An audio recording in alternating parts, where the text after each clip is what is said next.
I wanted to make a girlfriend. I somehow wanted to make a girlfriend. I wanted a girlfriend. It was only 2 days ago that Yusuke Yuki, a sophomore in high school, suddenly felt so. Up until then, Yuki was not interested in any kind of romantic relationship. Or rather, his situation did not allow him to. Not having a father, Yuki had to stay at the top of the grade as a scholarship student while working part-time since his high school tuition was fully waived and his rent was fully subsidized. While Yuki's classmates are saying things like, "Mr. This is the idol of the school," and "Mr. That is a prince," he was studying with reference books, feeling so jealous they had emotional leeway. He spent his days working part-time to make ends meet. It was late at night when Yuki came home from his part-time job that he thought he wanted a girlfriend. It was when, as usual, he turned on the light in the darkroom of his apartment, turned on the bath switch, and peeled off the wrapping of a convenience store bento box, thinking about what subject he was going to study before he went to bed. I want a girlfriend. I found myself saying those words. I gasp and ruminate on what I just said. I want a girlfriend. I said I want a girlfriend. Oh, I see. It's natural when I think about it. Yusuke Yuki is a healthy 17-year-old young man, though he has a bit of a stoic streak than most of his peers. How could he not want a girlfriend in the normal course of events? He's a human being.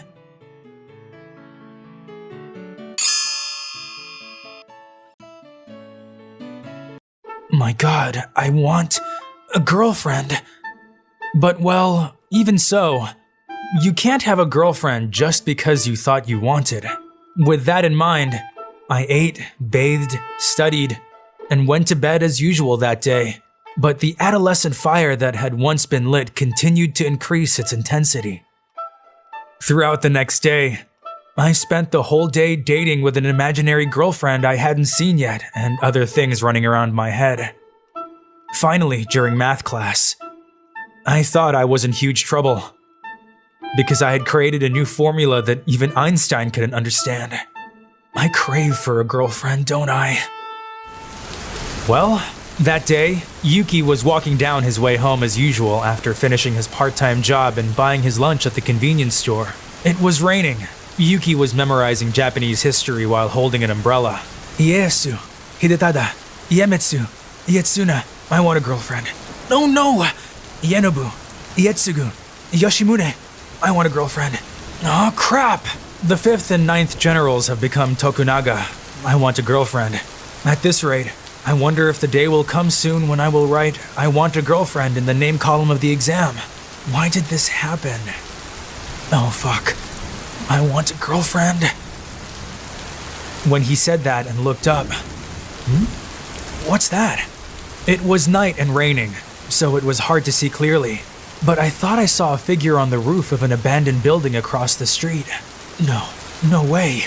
Having said that, if someone is on the roof of an abandoned building at this time of day and in this kind of weather, I guess the only purpose I can think of is I can't help but think about it. Yuki began to climb the stairs of the abandoned building. No, just like I thought, there's someone there. On the other side of the waist-high fence attached to the enclosure, a girl was standing. And when I looked her closely, she was wearing the uniform of a famous young ladies' school in the neighborhood. As I recall, my classmate said something like the red ribbon referred to first-year students. I was a little confused, but I felt irresponsible if I pretended that I hadn't seen, though I had seen this much. That's when I was about to call out to her. The girl's body tilted. Are you serious? No! He pulled up the girl's body with all his might in his arms.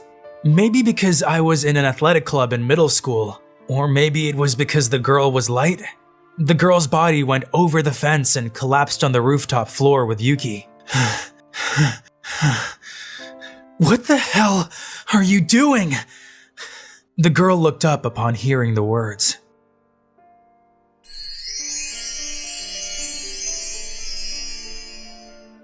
Gosh, she's super pretty. Yamato Nadeshiko was the perfect description of the girl. Her eyes and nose were gently neat and organized, and her long black hair, dripping with water from the rain and down to her waist, was lustrous. Her body, which had been in my arms a moment ago, was slender, but had enough curves where it needed. But that's not the point now.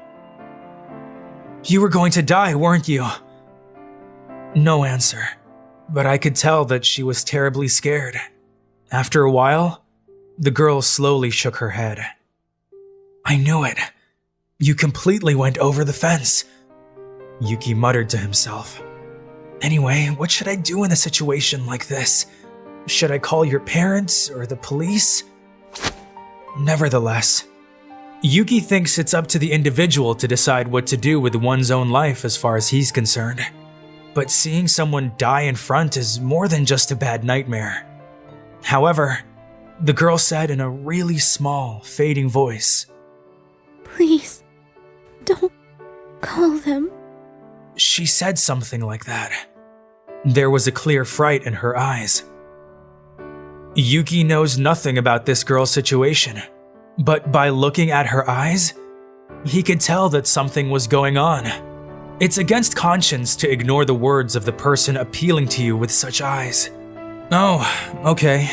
Anyway, come over to my place. You're gonna catch a cold otherwise. Does the person who was going to die just a few minutes ago cares if she catches a cold? I wondered after saying it myself. The sound of the shower was echoing in the one bedroom where Yuki lived. I mean, this is the first time I've let a girl into my house. Thanks for lending me the shower. The girl who was about to jump off the rooftop earlier was wiping her long black hair with a towel and came into the living room. She's wearing the jogging suit Yuki lent her. Yuki is on the tall side, so it's too long for her. But even so, there is still a fascinating thing about a girl who just got out of a bath. You can sit on that chair. The girl made a small bow and sat on the chair. Every single gesture was polite and beautiful. That showed her good upbringing. The silence dominated the room as the girl was facing down and kept silent.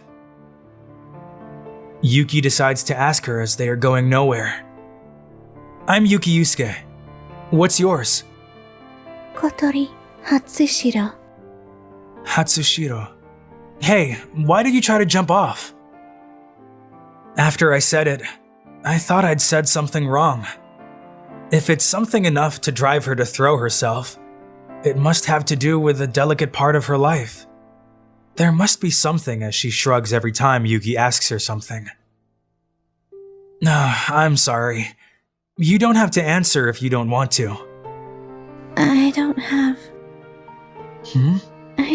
a reason to stay alive, so... As Hatsushiro said that, her eyes had a cold, bottomless darkness that was terrifying to watch.